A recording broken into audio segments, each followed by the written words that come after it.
And when it's being set up, apologize for a bit of the background. I'm actually on vacation, sitting in Miami at the moment. Just travel from Hong Kong. I'm usually in Hong Kong. Well, that's the topic. That's me. I'm at the moment the chairman of a company called Solana company listed on Nasdaq. It's a DAT company, second largest in terms of the treasury size of Solana. And then Summer Capital is a company I formed a long time ago. I was a banker for 20 plus years. By 2017, I retired early and started a company called Summer Capital. It was a buyout fund investing across various industries. We started investing in crypto, blockchain technology, fintech, related fintech companies in late 2017, early 2018. So pretty early. One of the earliest licensed fund out of Hong Kong, and probably one of the earliest out of Asia to invest in the crypto sector. And obviously, Amina is a bank at the moment, like a fully licensed universal bank that could conduct all sort of crypto blockchain related businesses. It's only the two full licenses out of Switzerland available. The rest of the banks globally, because of license limitation, technology limitations, some of the laws have not been changed, some of the regulations have not been put in place. They couldn't do partial crypto businesses. So Amina is a bank out of Switzerland, fully licensed, been there around since about 2018. So that's me. If you don't mind, go the next page. Next please. Okay. Well, to make a long story, the self intro, to make a long story short, is I was a banker at the right place at the right time, and I spent my first 3 years on Wall Street, New York, and then the last 17 years in Asia with UBS. I worked from an associate in a capital markets business all the way to the most senior person across the investment banking business for UBS. I ran that APAC business for about 3-4 years before I left and started my own firm.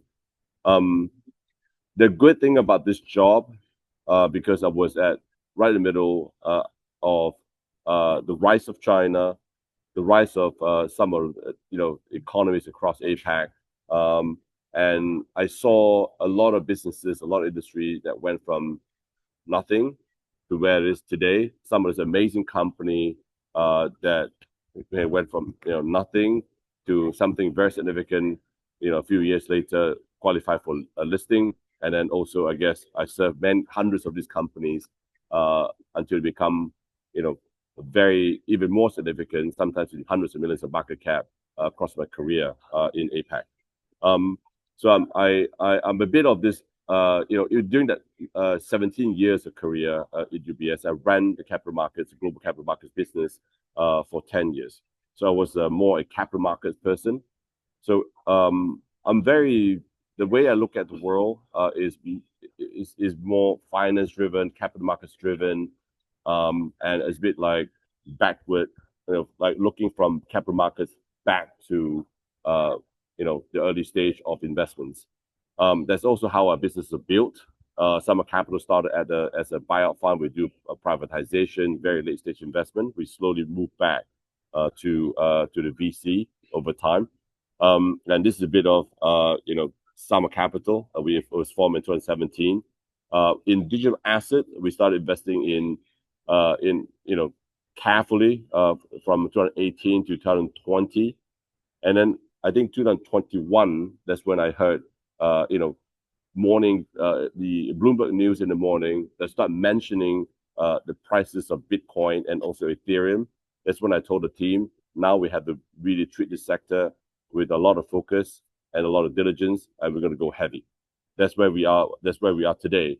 And I want to go back to what Web3. Sorry. Do you mind going back to? Can you hear me? If you don't mind, go back to the page right after. That's right. Yeah. I mean, all of us know this page. I don't want to spend any time here. And the disruption comes from Web2. is very significant. I'm sure a lot of us who sort of lived through the era of the late 90s and early 2000 when it burst and then came back, uh, you, you you should probably still remember some of the history. Um, I mean, back then, I still e-commerce is a very um, good example. A lot of people actually don't believe payments could be made online. No one would trust a wallet owned by e-commerce companies or payment companies, and a lot of people think that e-commerce was not viable in early 2000s, but it all became reality and hugely popular. Now I think after 20 years, is become the main way of buying things, has changed the whole retail sector, and so on and so forth for the many other sectors. Right. Next page, please. But finance, for example, the reason I believe in blockchain in 2017, 18, when I saw the technology, because I was a banker for a long time, I see a lot of this very arcane system in the marketplace. I mean, despite uh, capital markets being the one that's financing all the innovations globally, right? Whether it goes from angel VC all the way down to public markets, they're financing all of the innovation. Every innovation requires investments. It requires money. But financial industry itself still, uh, you know, very what's the right word? Lack of innovation. Many fintech companies have emerged over the last 20 years. A lot of those are probably more focused on solving consumer-related problems, but many of the old infrastructure in the finance industry is still there. I mean, some of you may know some exchanges in Europe are still trading, is still doing T+6, T+7 kind of settlement, and only recently, right, some exchange starting to get to T+2. I mean, for example, a few years ago, even in Hong Kong, the IPO is still doing T+5. Now, recently, you get to T+2, T+3, depending on the IPOs. And to be honest, a lot of this technology, whether it's for payment, for settlement, for back office op whatsoever, they have been available for many, many years, sometimes for 10 years, 20 years. The reason some of these practices have not changed in the financial industry is because, first, it's not exactly, um, you know, exciting to spend a lot of time talking to regulators about all these major changes.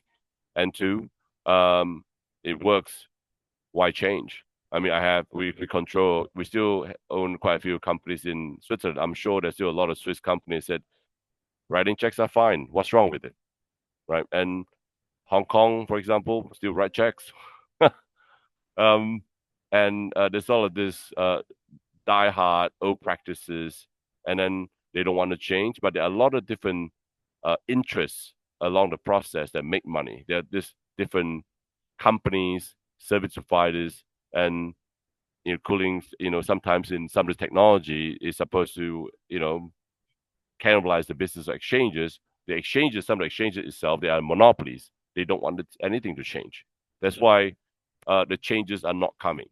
But when I saw blockchain, I think this is the beginning of a revolution in the financial industry. And I'll talk a bit more about it. I think some of you probably know that the impact that you'll be seeing. I mean, from a capital market perspective, what's the best thing you could do?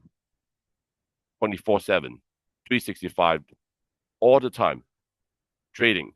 You buy and sell, and at any time, at any day.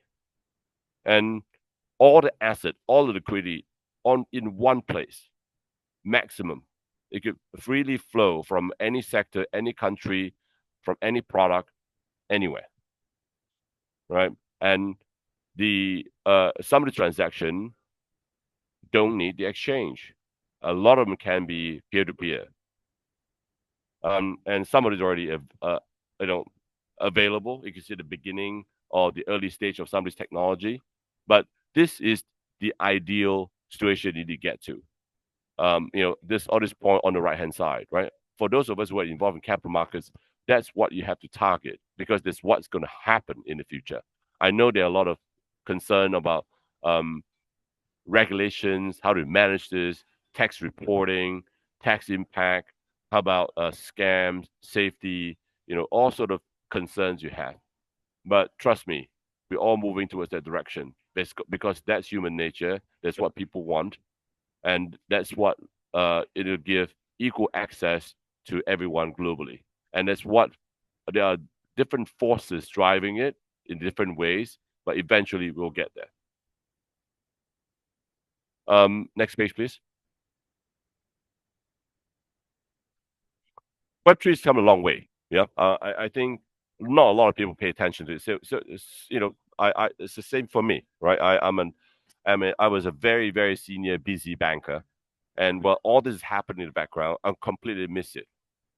I mean, someone told me about a white paper of, Bitcoin. I still remember there was in Beijing actually, and like it was like during COVID, no, during the financial crisis on eight, and I didn't act on it, didn't quite understand what it was. I was interesting.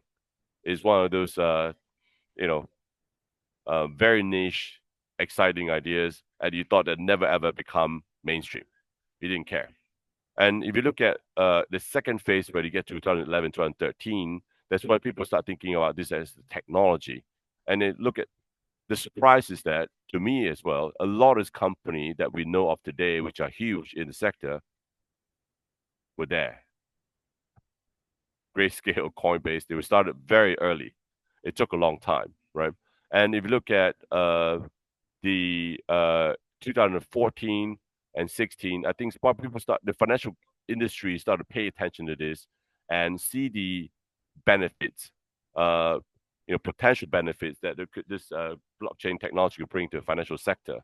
And then you get to 2017, where I think you start seeing, this wild, wild, the wild, wild west go-go days of crypto coming.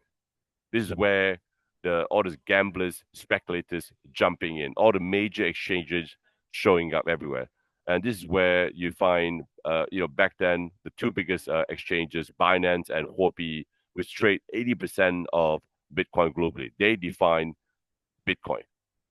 And a lot of companies are popping up everywhere. There's a period of time when you see many of the foundations of this major public chain being formed in Switzerland at a place called Zug.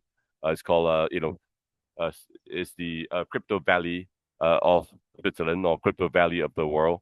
That's where everything started, where there's a strong belief in this completely fully decentralized, completely transparent, and then democratic technology. And that was 17, 18 when I started to go to the Zug to understand the technology. I still remember the very, very first crypto conference I went to. And they started out with a guy standing on the stage with a ponytail, wearing, boots, and said, we hate the countries, we hate the banks, we hate the governments, we hate regulations, we don't want to have anything to do with them. And then they asked me, Mr. Chee, I know you just started your own firm, you started investing in crypto. What's the first thing you want to do? I'm like, I'm very sorry. I think my first idea is to build a bank. uh, I wasn't quite that welcome in that conference, and I had to carefully tell them at some point you had to come back to earth, and you need a bridge to the real world. A bank is going to be one of the bridges that you need to build. And then going from 18 and 20 onwards, I think is when people start building the financial infrastructure. The early, entrepreneurs, people who actually have the vision, or the drive as well to build businesses to make this happen. And this is the first batch of this financial infrastructure company that you know of today. Like Bitwise, for example, is a huge ETF player in the US, and it all started back then. and a lot of traditional businesses also jumping in that you know of, Fidelity, CME Group, some of these are jumping in around that time, and then more so in 2020 and 21. This is when you see now that public mining companies for Bitcoin showing up, a lot of DeFi ecosystem become really, really significant, and then the stable coins popping up, which is one of the most important innovation, because back then the hardest thing, I still remember, you know, back in, I think it was around 15, 16, when I had to, and some of you may know, the early investors of Ethereum um, came from Asia, and many of these early investors were clients of UBS, and they were trying to convert some of the gains from Ethereum into fiat, so they could use that for further investments. And it took about 9 months, and we finally got it done, but it wasn't easy.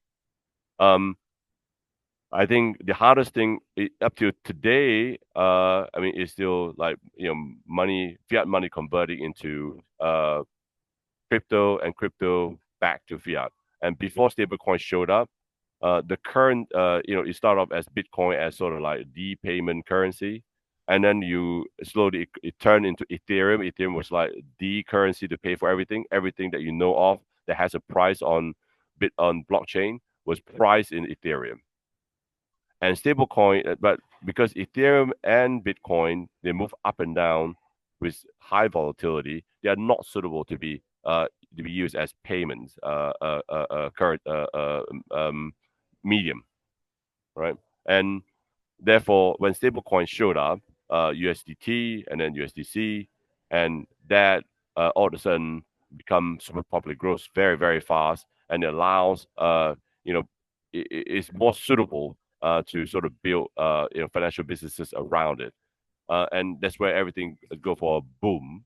And then, sure enough, after a boom, there will be a bust. And that's when you see, you know, these completely unregulated industries having their heroes, FTX, Luna, some of these pyramid schemes that from a traditional investment perspective, which is very, very clear was a pyramid scheme, and it just blew out, right?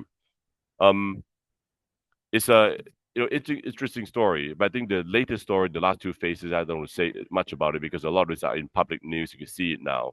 But after FTX, a lot of people think that the industry was finished.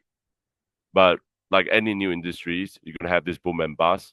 And as long as the technology is actually solving real life problems, they will come back, right? And it's on the way back and becoming stronger and bigger. Next page, please. Um, this is how I see the world.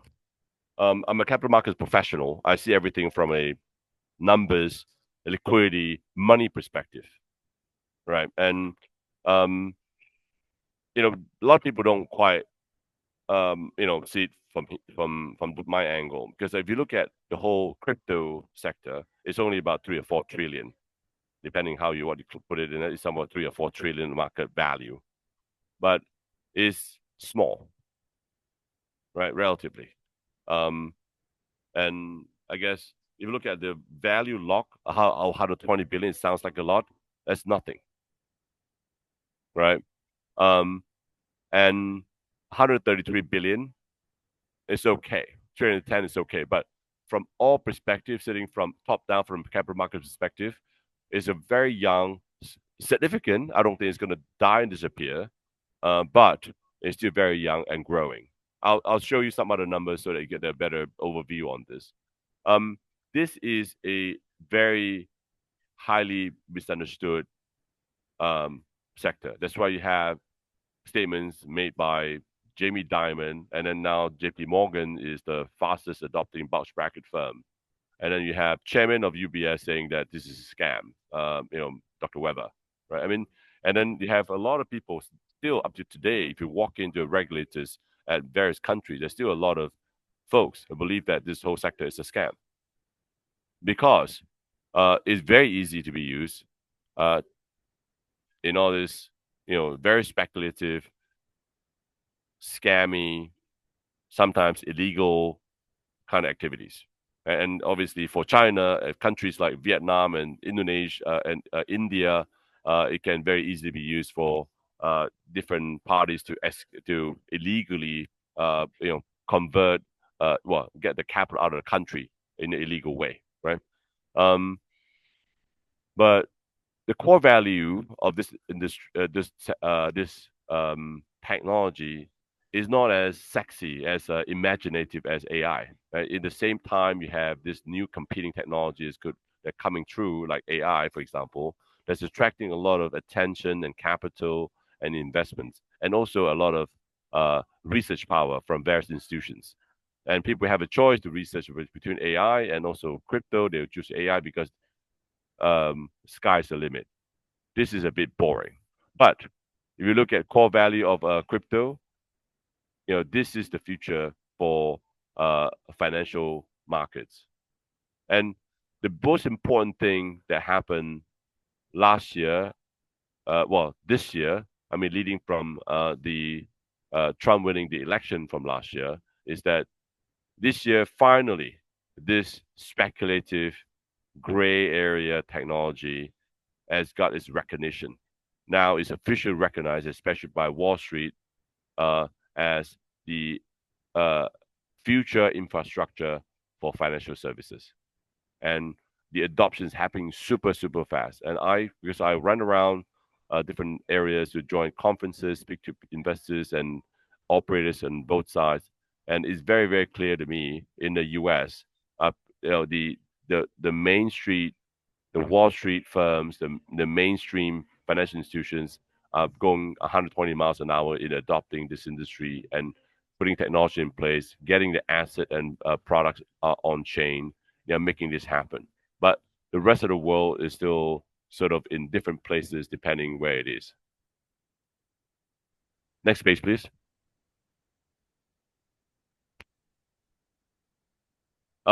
This is what's happening, right? And I think if you look at Web3 landscape, right, there's a lot of different companies. I don't know that level of understanding of the crowd here on Web3.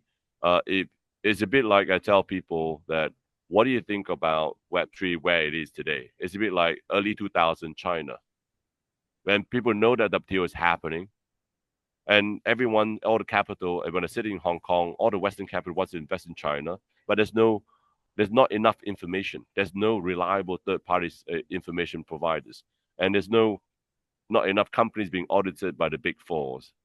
Back then, big fives, um, and there's not enough company being rated by Moody's, S&P, and there's not enough research being produced by major banks to talk about China. So what can they invest in? PetroChina, China Telecom, China Mobile. The same as it is now for today for Web3. There's a lot of different kind of companies in this sector have like really good applications, but people don't understand. There's not enough information. People understand it, so they're going to start off. The Wall Street and the mainstream people are going to start off with investing in, Bitcoin, Ethereum, Solana, some of the larger crypto first. And I think information is going to catch up and going to see that a lot of companies in different sectors are going to become more investable over the next 6 to 12 months. Next page, please. Um, this is how this is one thing that this is going to take some time to explain. I'm going to skip it very quickly, but basically, you think about L1 is like a software protocol, right? Blockchain is a blockchain. It's just an infrastructure. L1s are like your operating system that allow you to put different application on top. So Ethereum is a very, very first generation.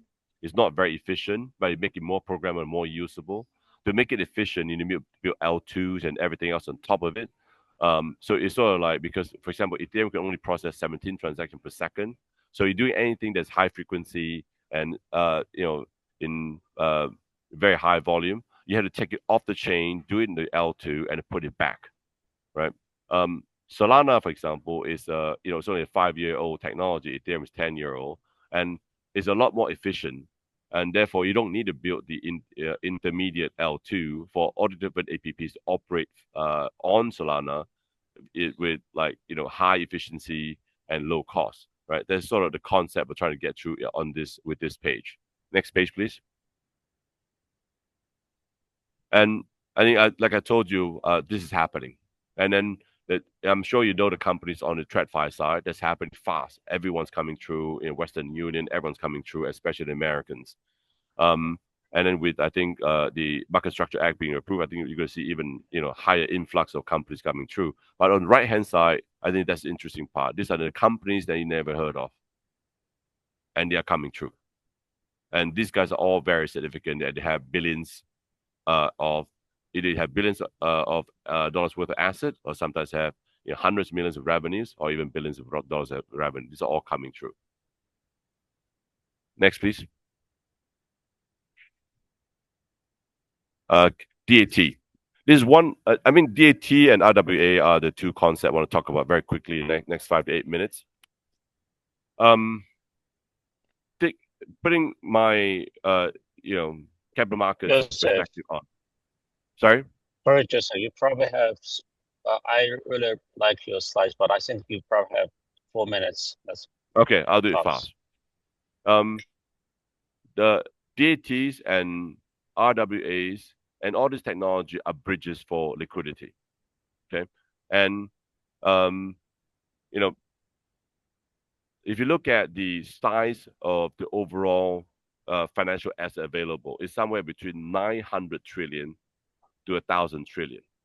So 3 trillion overall is not significant, and it's important that the most available and scalable liquidity that could use to fund any emerging sectors are usually the public equities market. And then I guess we become big enough, mature enough, you're going to access the public debt and everything else. But the public equity market is about 120, depending on the numbers you look at, 120 to 150 trillion, right? So my goal has always been, since the beginning of my participation in the sector, is to connect liquidity of the real world, where the massive liquidity is, into the crypto sector. And for it to grow from 3 trillion to 10 trillion to 20 trillion to 100 trillion, it needs money coming from a TradFi. Digital asset trade company is one way to make this happen. I mean, in the past, it was PE, sometimes they are banks, they are slow. Public market is the fastest. Hedge funds, major funds could commit hundreds of millions and $1 billion within hours for workable ideas. And digital asset companies are basically companies that are built to hold crypto and for investors in the share markets to buy exposure to crypto. And I mean, right now, depending on the numbers you look at, the pure DATs, the only form is about 80 of them. Public companies holding crypto, there are probably over 200, right? And then the different kind of money raised recently for DATs is about 20 billion. The industry really sort of stopped popping up and run fast. It was like April. And the number one company in this sector that everyone pay attention to is MicroStrategy. They've been sort of buying Bitcoin through a listed company, raising a lot of capital, become 100 billion just about 2 months ago. Now it's down to about 60, 70. That's the company paying attention to that. Those are made this industry. And why do DATs make sense? One, most companies or major fund management companies do not want their employees or the fund managers to manage wallets, to move money, massive amount of money in and out, and to take the operational risk that come with it. Two, not all funds can buy into ETF, right? And even those that the mandate allow them to buy ETF, you tell your investor your biggest stock pick for the last 3 years that make you most amount of money is an ETF. It doesn't quite work. The fund manager's job is to choose a management team and also the company, right? So that's why DAT makes sense. And by the way, I think being a listed company, DATs and retail investors in different places were prevented from buying into crypto exposure, can get access to crypto exposure through DATs. Next page, please. This is the investment thesis. How does it work, right? DAT can raise capital using, by selling options, by selling CBs, can borrow cheaply, buy sell shares at a high price when the market has a hype. So with $1 investing in a DAT company, you might be able to buy $2 of crypto. That's the concept. That's why if you look at MicroStrategy, even up to today, the return the same period of time versus Bitcoin is roughly about 3x. Let's keep going.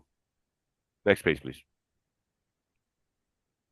I'm talking about some of this value creation, right? And don't forget, Bitcoin has no yield, but most other crypto have yield. And a lot of this thing add to the value why it has a premium under normal market conditions. Keep going, please. I think for DAT, it's something you should pay attention to. Take a look at it. Right now, it's sort of going through the boom and the bust phase. Right now, because there's a mushroom after growing after rain. It's just there's too many DATs absorbing all the liquidity, and now there's a lot of debate whether the business model and everything else. I'm pretty convinced that's the right business model for the sector. You're going to see more and more DAT representing major cryptos, so you should pay attention to that sector. RWAs, very, very early stage. And if you look at the biggest difference between the crypto sector and the traditional finance sector is that the crypto sector, because it's emerging, is a bit like you go to Cambodia and put a deposit into Cambodia, you have higher deposit rates for US dollars, right? And so this is an emerging market. The yield that came naturally with the risk-free yield that comes with this industry is higher. So if you look at private credit, is growing the fastest, right? But the safer instruments like a treasury, that's also doing well now because more and more of the crypto wealth now are trying to, forgive, take less risk, go for lower yield, diversifying the investments, and that's why this RWA, trend is going fast, right? And then I guess you're going to soon enough going to see the other side of the story where you're creating, real asset into the crypto sector, and then for investment of the traditional liquidity. That's the next steps. Keep going, please.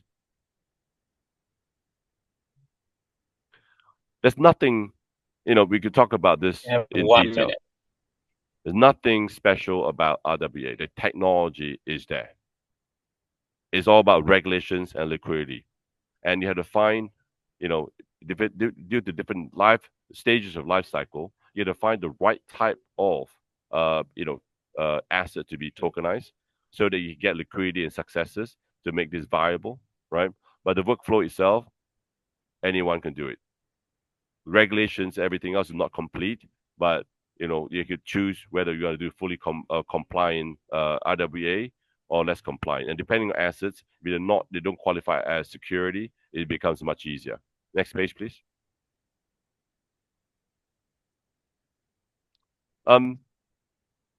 This is some of the things that are already working, and there's not enough time to talk about them.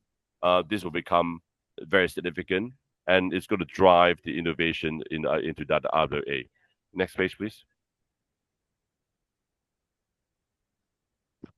The I guess the key messages here is that the standardized products and the more liquid products will go first.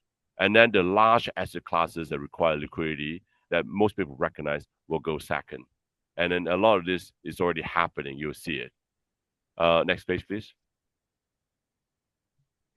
I think that's all from me. Hopefully, I just made the cutoff. Thank you, Daryl.